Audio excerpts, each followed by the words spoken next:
साथियों, मिट्टी या ये भूमि हमारे लिए पंच तत्वों में से एक है। हम माटी को गर्व के साथ अपने माथे से लगाते हैं। इसी में गिरते हुए, खेलते हुए हम बड़े होते हैं। माटी के सम्मान में कोई कमी नहीं है।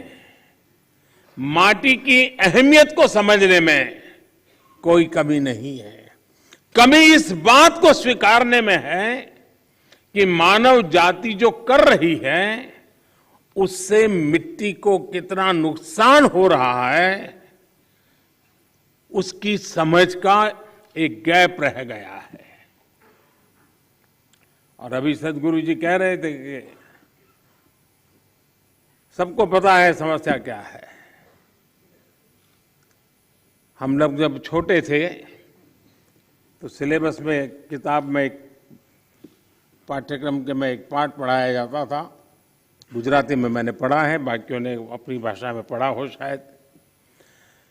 कहीं रास्ते पर एक पत्थर पड़ा था, लोग जा रहे थे, कोई गुस्सा कर रहा था, कोई उस पर लात मार देता था। सब कहते थे देखिए किसने पत्थर रखा, कहाँ से पत्थर आया है, दे समझते नहीं वगैरह।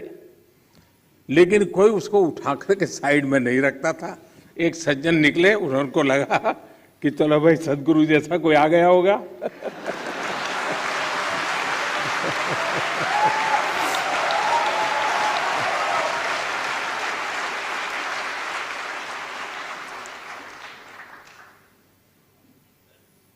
हमारे यहाँ युधिष्ठिर और दुर्योधन के भेद की जब चर्चा होती है तो दुर्योधन के विषय में जब कहा जाता है तो यही कहता है कि जाना भी धर्म न च में प्रवृत्ति। मैं धर्म को जानता हूं लेकिन मेरी प्रवृत्ति नहीं, मैं नहीं कर सकता हूं। सत्य क्या है मुझे मालूम है, लेकिन मैं उस रास्ते पर नहीं चल सकता हूं।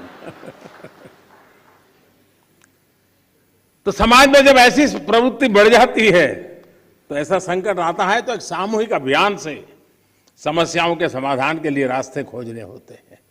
मुझे खुशी है कि बीते 8 वर्षों में देश ने मिट्टी को जीवंत बनाए रखने के लिए निरंतर काम किया है। मिट्टी को बचाने के लिए हमने 5 प्रमुख बातों पर फोकस किया है।